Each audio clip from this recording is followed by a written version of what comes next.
No, he gave her, he had a, hey Daisy, he fed her a little bit and she... All right. Let's go, man.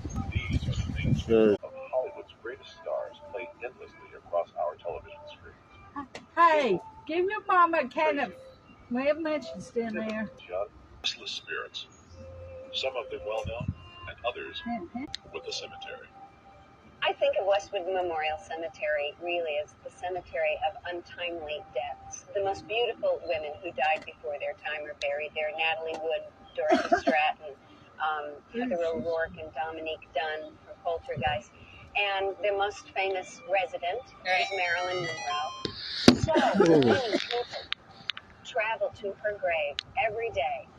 And the pull of living can be very strong. Many people have said that they have felt or seen Marilyn's spirit around her grave. There is a very famous photo of someone with an Instamatic camera who was taking a photo of what he thought was the grave and was surprised and got the film back to find Marilyn's image in the corner. What do you think? Probably. Look. George Reeves, who played Superman on television, most people do not believe that it was a suicide. I don't believe that he killed himself. I believe he was murdered. George Reeves' ghost has been seen for years in his former home. The home changes ownership quite frequently because people are freaked out. When you see a man... Oh, I thought you said that's There me. is a home in Benedict Canyon Jean Harlow lived in with her second husband, Paul Byrne, who was a producer at MGM. Paul Byrne shot and killed himself in this house in 1932. Years later, in the mid-60s, the house was bought by J. Sebring, who was an international men's hair groomer, and the then fiance of a young actress named Sharon Tate. Sharon was spending the night in this house one evening when Jay was out of town, and much to her horror, she was awakened in the middle of the night by the ghost of Paul Byrne walking into her bedroom, walking across the room, fiddling with papers and at the desk. She was so frightened, she slipped out of bed and was running down the front stairs of the house. And there, on the steps, I believe she glimpsed her own fate. She saw an apparition of a person tied up with their throat slit from ear to ear.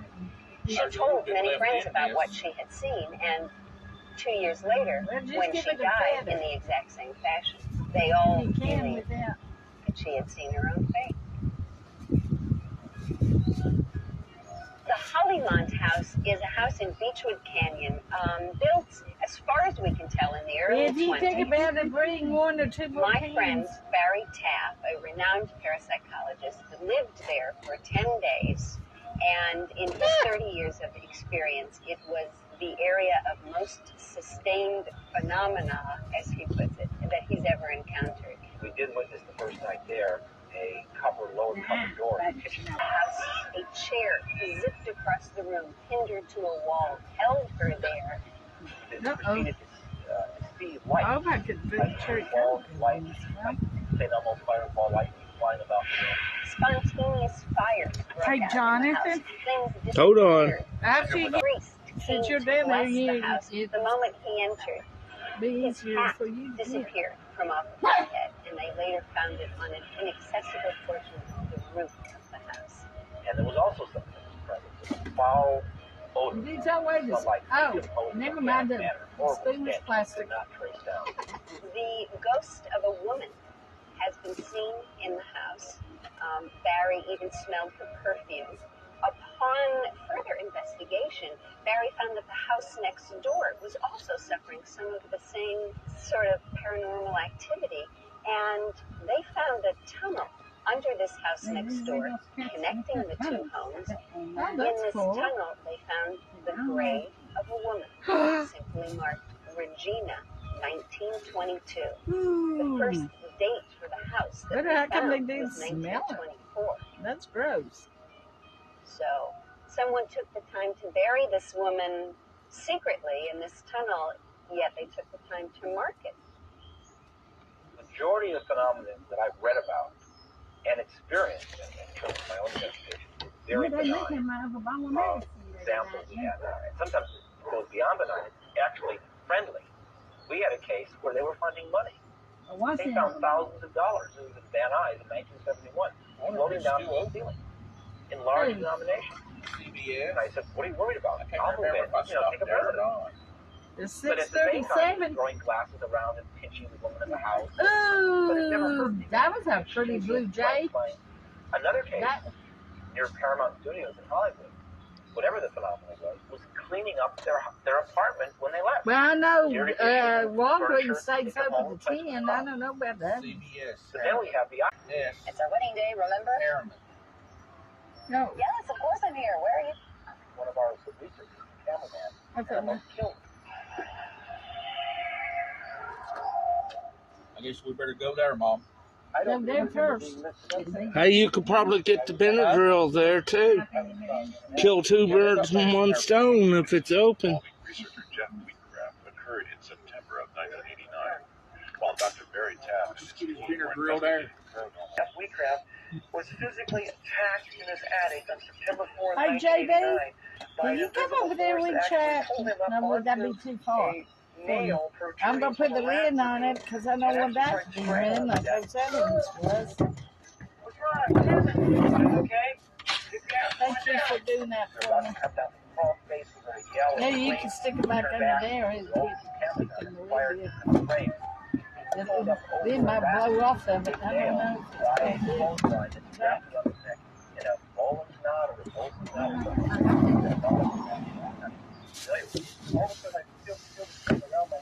What's that? I might have to take it in. Ah, there it goes. What's that? Alcohol? Lighter fluid. Lighter. Charcoal lighter fluid. Okay. They would document while investigating the Hernandez's home. I remember Barry Conrad videotaping constantly. He would walk into my house with a video camera on his shoulder and he would very rarely put it down.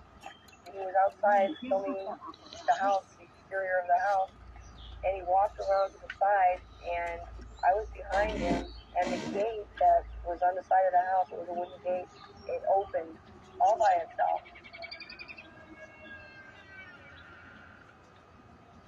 Cool. They're doing it by itself? No, I'm back there. No. I don't remember seeing the ball of light, but when we played back the video that he said there was a ball of light that was by that he captured on videotape. These lights I have picked up several times before in other hauntings, and they're not always visible to the naked eye. But when you look back on the monitor in the studio, when you look back at your videotapes and you slow them down, sometimes you'll find little like tracer bullets of light zipping through the frames, and to me that's a big tip-off that there's definitely something supernatural happening in that person's environment, and leads me to want to investigate it further. Mom, This is what we may have got.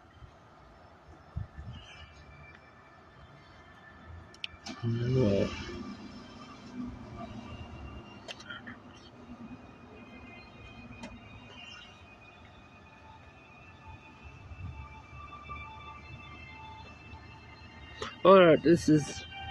We don't understand what the phenomenon wants. We don't know why it's here. We don't know what it is. So to surmise or speculate on the reason behind its presence would be kind of... Well, Gracie, I'm here, buddy. all that we know is nothing out there when we rule out all the prosaic explanations and the normal reasons. We're left with something science cannot explain. Normal logic won't make it go away.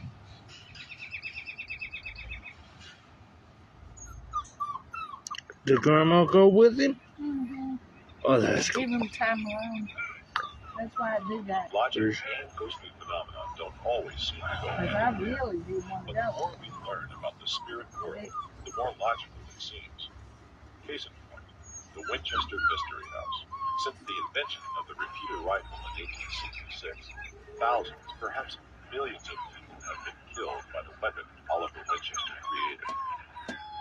It is the souls of those victims, they say, that designed this mansion in San Jose, California. After the unexpected deaths of her husband and young daughter in 1881, Sarah Winchester inherited millions made from the Winchester Rifle Company. I'm gonna Mrs. give. Winchester was told by a medium that the death of her family was caused by the spirits of all the people killed by the Winchester rifle, and that the only way she could appease them was by building a house continuously, and that as long as she was Oh, lost, yeah. She moved to California, Do not talk bought a to a ranch medium. south of San Francisco, and ordered 22 carpenters to labor No, around the let clock nobody to build read your onto palm her and new home. leave the. so the whole Of house course. was built, where to build it, and so on. The unique part about that room is that as small as the room as it is, there's actually one entrance to the room, but there are 3 exits. The first door is the one that you come Yeah, I through. want to see that The second house. door is That's a cool. glass door, which You open if and you take you a step out, you would fall into a kitchen sink 10 feet below. yeah. And the third is what appears to be a cabinet, but when you open it up, it actually opens up into another room behind it. That's cool.